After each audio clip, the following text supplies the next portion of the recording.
can't figure out why I never did this before. I actually used to believe that my style was in a pretty good place after years of analyzing my wardrobe. But actually, I had somehow missed asking that one simple question: which clothes actually make me happy? I don't mean the stuff that I like for its design or things that look the best on me. I mean clothes that give me an emotional boost, even if it's really subtle. I mean, isn't it weird that we spend so much time thinking about how clothes look on us and so little considering how they make us feel? Well, let's get started. First, pull out everything that gives you that good feeling. For you, maybe that's easy.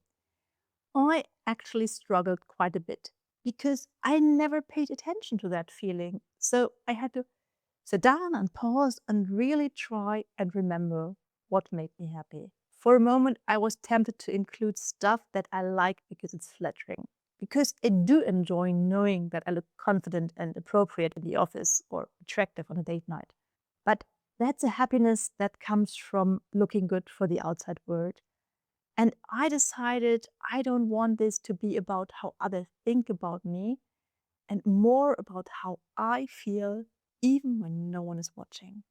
Maybe the selection you pull up is pretty small. Mine was too, less than a fifth of my wardrobe.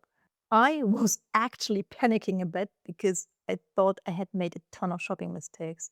But at the end of the exercise, I realized how I can make the clothes I already own work for me. So not all is lost. Right now, I would like to know, do you actually wear these pieces? I do. Apparently, my subconsciousness had figured out this happy stuff way before my brain finally caught up, which I find quite comforting, knowing that our gut feeling can take care of us when we get too stuck in our heads to notice what's going on. When you look at your selection, is there something almost all of these clothes have in common? For me, the answer was pretty straightforward. I like how these clothes feel, not emotionally, but physically. I feel really unrestricted and at ease in them, but there's also this softness that flows around me. This is about materials, but even more about the fit. Like this jacket, it's so soft to touch and nothing's too tight, especially around the armpits. Are there any clothes that you expected to make it, but that didn't end up in your selection? I was quite shocked to realize that there are no wide leg pants on my rail. My go-to shape and the one I think looks best on me. But they are a bit bothersome. I mean, dragging through sludge in winter or getting caught on things. And apparently that bothers me enough to keep them from giving me that happiness boost.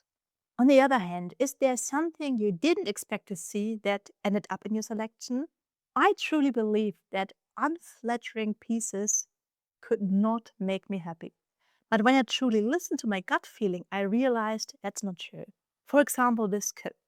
I don't love the fit on me, but it's so soft and warm and always keeping me dry, and it does make me happy. However, most of my comfortable but unstylish pieces did not make it. So I think beyond comfort, there's something else that these pieces have in common. Do your clothes give off a certain energy, a vibe that lifts you up? I realized that while comfort is non negotiable, most of these items also have a very specific style. They either lean modern or feminine. I actually chose three style words for myself: polished, modern, and sensual. The first is more about looking good and appropriate to the outside world, that social security. And I think the last two are more about a side of me that I feel I have neglected and I want to really embrace going forward.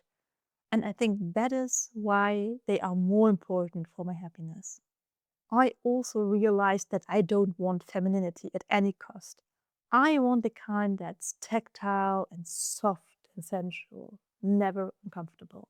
I also expected to see a lot of good memories on my rail.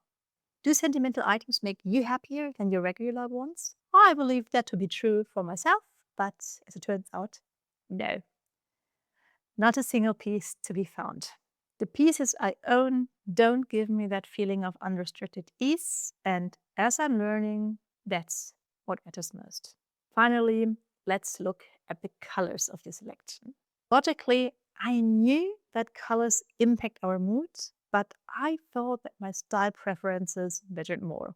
As it turns out, that's not true.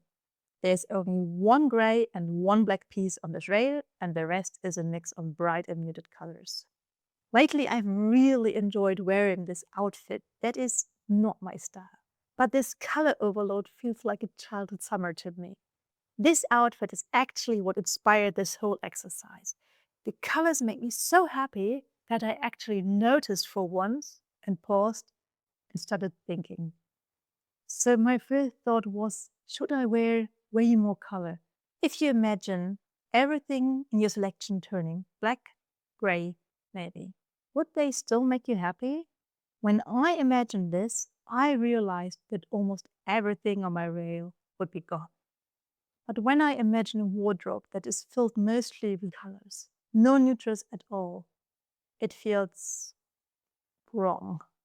So I started thinking, maybe one happy item per outfit is actually enough for me, at least for now. That thought was such a relief to me because it meant that I could dress with what I already own and not neglect that newfound realization about happiness. I can make a slow and steady change with time for more experiments and thinking and reconsideration. I believe this exercise is not about changing our style immediately. Instead, it's about changing the questions we ask. Beyond, do I like this? And does this look good on me? Now I will always remember to ask, does this make me happy?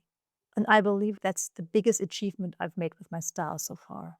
If you like this kind of exercise, I once spent 27 hours fine-tuning my style using ChatGPT. I learned a ton, and it was also so much fun. I share the whole process in this video.